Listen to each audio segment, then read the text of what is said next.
I can say with pretty firm certainty that St. Peter is not the only worker that I know who has worked hard all day and night.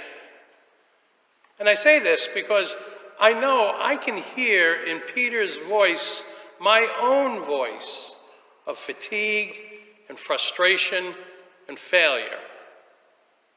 There are times in all of our lives, I think, when we can say what Peter expresses in today's gospel.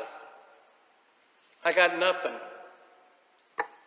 We have tried to avoid COVID, including vaccines and boosters, only to catch it anyway.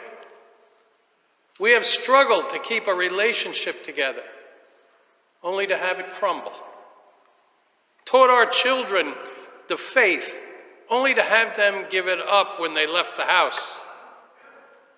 Or come towards the end of our hard working lives to find ourselves limited by physical or financial constraints. So with Peter and his partners, we have a lot on our minds. We have so much to preoccupy us. And Peter, he hasn't the time or the leisure to listen to Jesus preach on some hillside or the local synagogue. He's got important things to tend to during the day. He's got a family to feed, a business to maintain.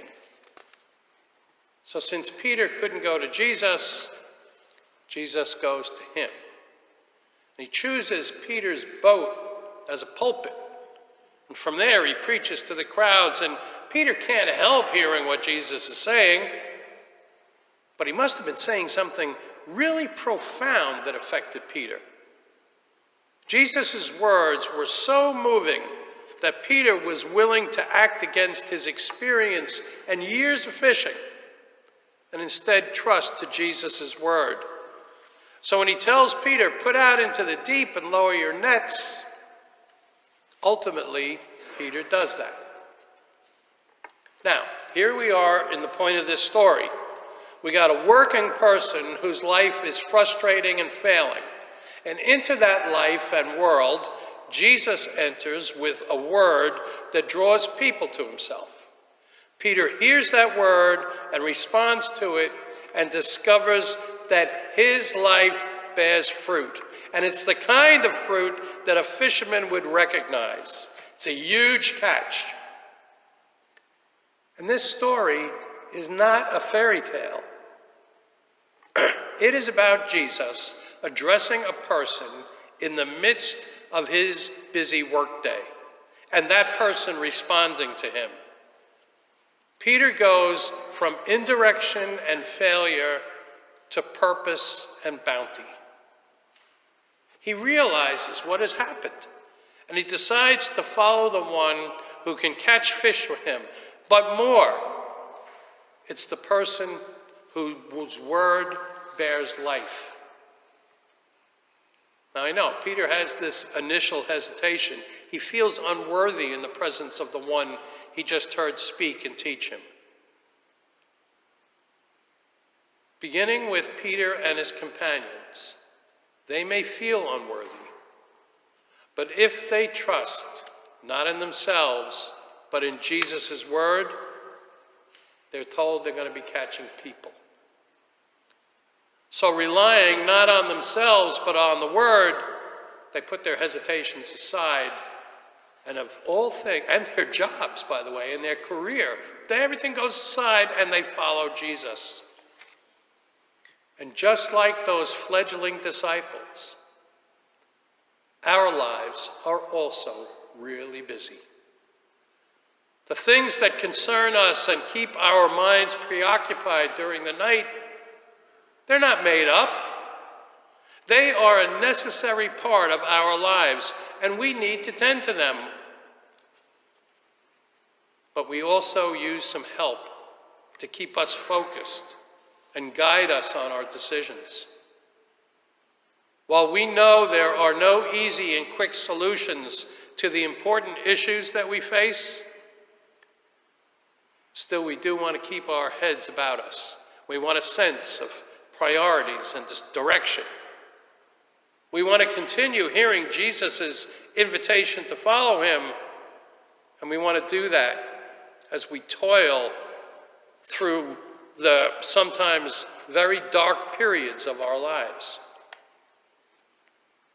Peter's busy work turned out to be a listening place for him, because it was while he was cleaning up after his unrewarding and hard night's work that he hears Jesus speak. And first he listens to Jesus as the one among the many who heard him that day. That's the exact way that we hear the word of God. Right in this community. We hear it at our liturgical celebration. I think that the communal hearing set the stage for what Peter hears next. It's his own personal call that he gets.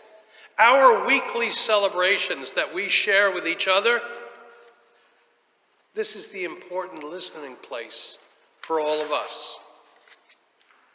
Together, we hear Christ address us, and through his word, enable us to be his fishing church, to reach out, just as he did, to the lost and confused, to offer them direction and a place of acceptance. Our ministry now is to respond to those who say what Peter first said to Jesus: "We have worked hard all night, and we caught nothing." But besides hearing Jesus in a communal setting, Peter also heard Jesus speak directly to him. Right in the midst of his busy life, he gives him an invitation to follow him. And so, not only here in church, but also in our daily life, that can wind up being our personal listening place. So listen up, everybody. Practice attentiveness to what we experience and hear each day. For example, do we have a wise friend who speaks the truth when we need to hear it?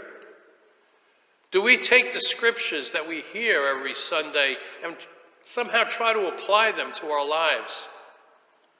When we complete a task or a chore, can we pause and take a breath and then maybe ask, "What's next, Lord?" And then listen carefully to what the response is? Can we begin each day with a resolution to try to find Jesus and listen to him while we're at work? There is this pattern in today's gospel. It starts with trouble and need, then words are spoken and people respond to what they hear.